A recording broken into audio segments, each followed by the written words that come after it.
All right, YouTube. While the dying corporate media was trying to convince you that every problem currently in U.S. politics is happening among the Trump administration, there's actually a significant struggle going on right now as we speak within the DNC, where they're still trying to figure out who the hell is going to lead their party.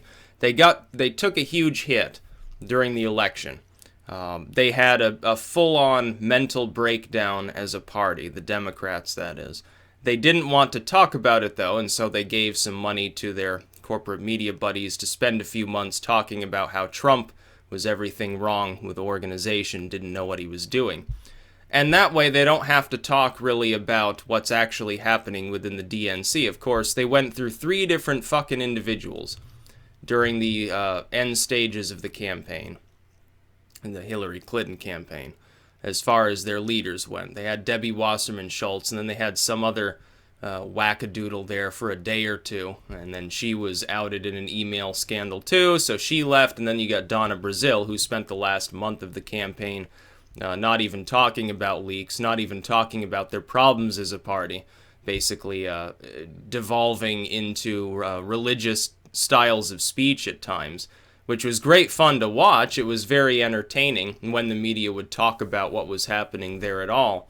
But they've had a number of people leading their party, none of which have done so to any great effect. So naturally, they want someone else now, who hopefully will be able to develop an effective counter strategy to Trumpism. And it looks like they're already failing.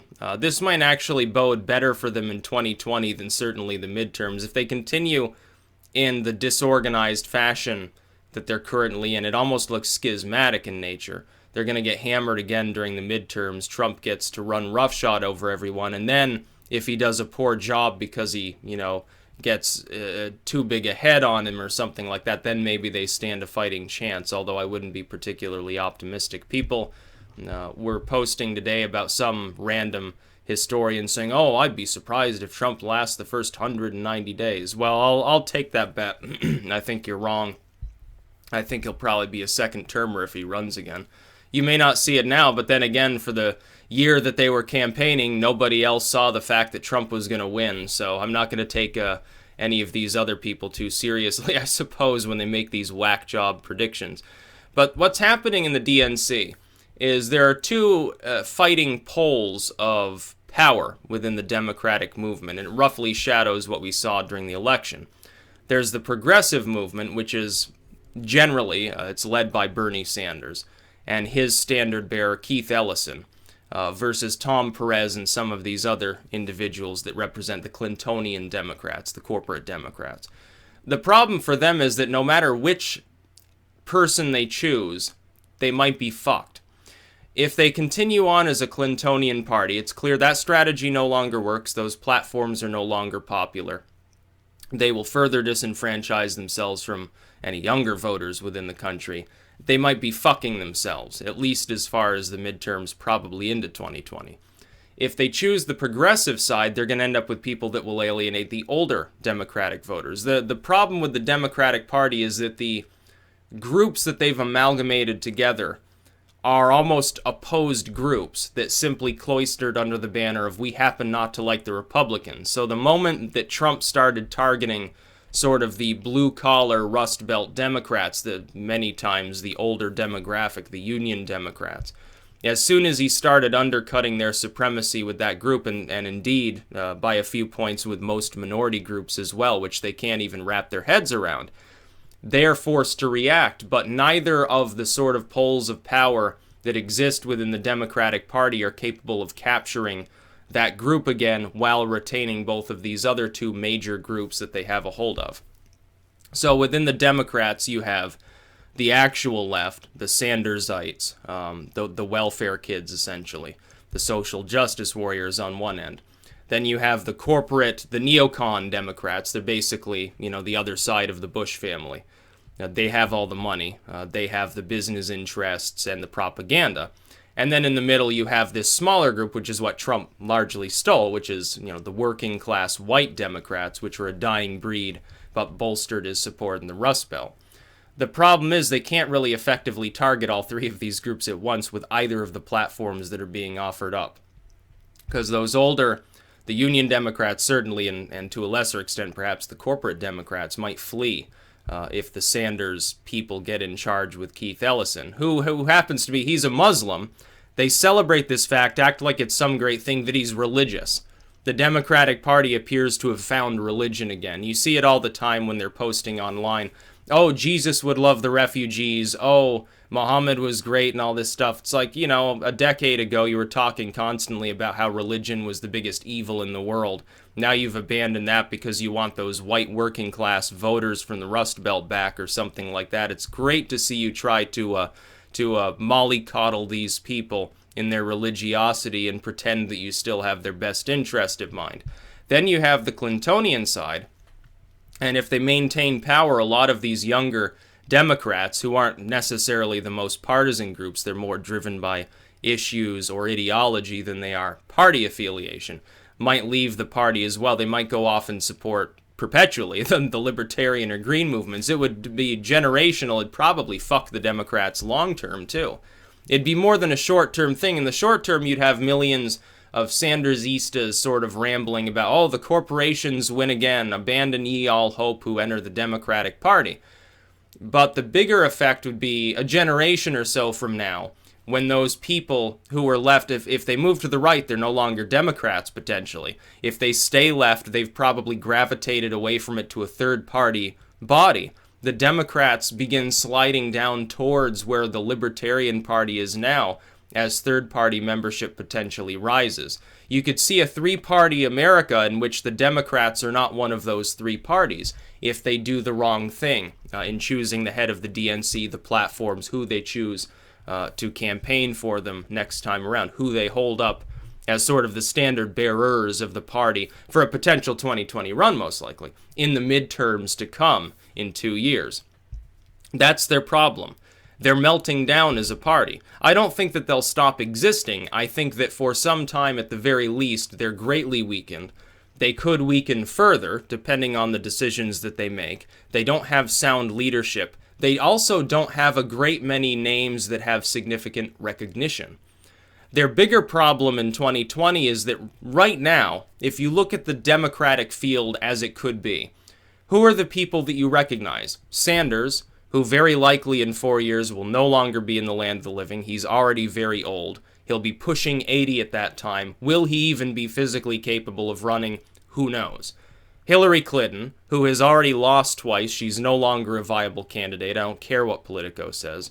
Joe Biden, who came in third when he actually tried to run. His claim to fame is being a mush-mouthed VP who makes frequent verbal errors. Like Donald Trump, if Donald Trump weren't a business magnate and were, a corporatist or something like that. Mark Cuban, some of these people. Are you going to draft Dennis Kucinich to run? He probably wouldn't at this point. Probably rather join the Trump campaign at this point, considering what Hillary said regarding Iran and Syria and Libya and Russia and China and every other country in the world. So I'm not seeing great days ahead for the Democratic Party. I think that they're hurting right now, and they're going to keep hurting. It roughly mimics, at the very least, at the least level of importance, that this schismatic sort of stuff, this disorganization in general, could be. At the lowest level, I would expect it to roughly mirror the midterm / 2012 election the last time around, only with the parties reversed. That is, they're probably going to run a corporate candidate, and they're probably going to be a lot like Mitt Romney, and all that Tea Party support will begin to die off. Now, the new Tea Party for the left, of course, will be like Antifa and associated BLM and so forth. And they riot and they go do, things that disenfranchise themselves. With the Tea Party, their problem was also appearance. It wasn't because they were rioting, because they weren't. They weren't burning cars, they weren't throwing rocks, they were largely just standing there holding flags and being very lawful. But whenever they were spoken to, they said off-hinged things. They said things that sounded like they were lunatics. Oh, Jesus will be our new president. Praise John McCain, praise Mitt Romney, praise Glenn Beck, or whatever. Alex Jones is my Führer. And so it made them look unbalanced. I spoke about this during the election when people were talking about some of the strategies against the Democrats at the time. I said, when you say things that are off kilter, it does not matter if they are true. It matters how they are perceived by the majority of Americans, if you intend to craft effective propaganda. Now, unless you intend to shift an entire social paradigm, which is more difficult to do, you're stuck with topical propaganda. And if you don't know how to craft it, you end up hurting yourself a lot more than you hurt your opposition. If you drag out a bunch of crime statistics, say, oh, well, black people commit more crime and white people are smarter or something like that, and you're trying to push like a white nationalist agenda, most people respond negatively to what you're putting out there. Therefore, it will never work. You can push it all day long, you're actually causing the disintegration of your own ideology. The Democrats are going to have to learn this the hard way too. They were convinced that the fact that Hillary Clinton was female was the way she was going to win. Oh, well, she'll have, 90% of the female vote. And look at who her opponent is. It's Donald Trump. And he said that there were rapists coming into the country. No legal Hispanic immigrant could ever vote for him. And they were wrong. And it was clear that they were wrong. And a lot of people said, at least on that side, even if they predicted Trump would lose, at least they had the good enough sense to realize that that basic concept was wrong. A lot of the people who thought Trump would lose appear to have thought he'd lose because of stuff like Pussygate or the off-color things that he said, without ever once mentioning, oh yeah, Hillary Clinton's a strong candidate. She's got a great platform. She didn't really have one. It wasn't a matter of Hillary Clinton's relative strength. They just assumed that Trump was a weak candidate, weak enough to lose to someone who was, outraising and outspending him at one point 10-1, which in the last couple months the campaign entirely disappeared. Now the Clinton Foundation's shuttered in Haiti, finally, which means they're no longer running cocaine or whatever they were actually doing down there, because it sure as hell wasn't building houses. Think John Podesta was down there at all? Probably. Fucking retards. But yeah.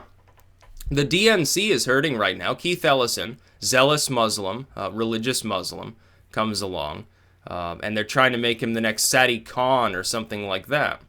They're trying to get him to lead the party. The Democratic Party thinks that it is a good strategy to fixate upon the maybe 5 or 10% of the population that are social justice warriors who won't find it odd that an Islamic individual is running a major political party in a country where Islam is a tiny minority, and a party which for some decades described organized religion generally in negative terms. They think that's a good strategy. I happen to totally disagree with them. I think anybody but Keith Ellison would be a better choice. If they choose him, I don't see good days ahead for their party. They will stick with the wedge issues.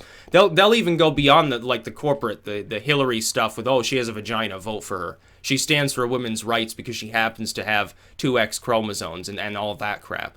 They'll go way off into wedge issue la land, start trying to browbeat people even more and saying, oh, you're sexist, you're homophobic, you're Islamophobic, you're a bigot if you don't A, B, and C. And it's going to piss even more people off, especially the new Generation Z voters that are just barely going to be getting old enough to vote. Like the oldest among them will start turning 18 I think in like 2, maybe 3 years. So a few of them will be voting. You think they're going to be receptive to that message after being online, raised up from the cradle on the internet, essentially? It's not like the millennials. We were all in, elementary school and stuff before the internet became generally available. Home internet, you're waiting even longer. With Generation Z, from the time that they were born, people were using the internet, and very quickly in their early childhood, people started using smartphones and all this other stuff too. Totally different situation they're being raised up in. Totally different propaganda, totally different political stratagems, totally different society in many ways. It's going to be totally different. I don't think the Democrats are going to win that generation for a hell of a long time. You could even see a total poll reversal. You could see a Nixon Southern strategy style thing happen. The Democrats choose somebody who totally flips their strategy around, redraws the entire political map only to later collapse the party's popularity, honestly. So we've got to wait and see when I had one person say, who do you think the Democrats will run in 2020? And I said, I have no idea. We've got to wait till 2 things happen. We've got to see who the head of the DNC will be, which will inform what their general strategy will be going forward. We also have to wait till the midterms. We have to see if there are any people in the Senate or the House in the Democratic Party that'll sort of take the reins in an off year in the midterms. and really, really go forcefully ahead and be like Obama with the keynote speech. Of course, that was the point at which he essentially became noticed enough to be a potential presidential contender. And of course, he went on to be elected and reelected.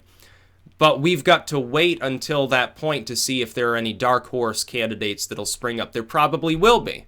There'll probably be one or two of them in any general midterm crop in and out party. We saw this, earlier on. Rand Paul would sort of be the same way. Donald Trump, in a way, would be the same. Although he wasn't in politics at the time, he very quickly distinguished himself with political talk before he actually threw his hat in. He was involved in the previous election. He was very much involved with sort of the, I want to see Obama's birth certificate stuff, and this politician's an asshole sort of stuff as well. So we need to wait. You can't make that prediction this far out. We don't know who the nominee will be. We don't even know who the prospective nominees are. We don't know who will throw their hat in the ring. A lot of people think Hillary Clinton will try to run again. I disagree. If she does, that changes the metrics of what's going to happen potentially. I don't think she'd be nominated. I think she'd do very, very poorly because largely the party would end up rejecting her. Say, you've lost twice. Why should we bother letting you run again? Why would we vote for you? Joe Biden would oddly enough be a better shoe-in than Hillary Clinton. He would have a better chance of being nominated. And that also doesn't speak great things about the Democratic Party right now. So, going forward, you either have a Clintonian corporatist, potentially, or a Muslim zealot, a social justice warrior backed by Bernie Sanders, the socialist in chief. Those are the two main contenders to head the DNC. Do you think that this is going to adversely affect their midterm performance? I think it will, to a great, great degree. That's about all. Peace out.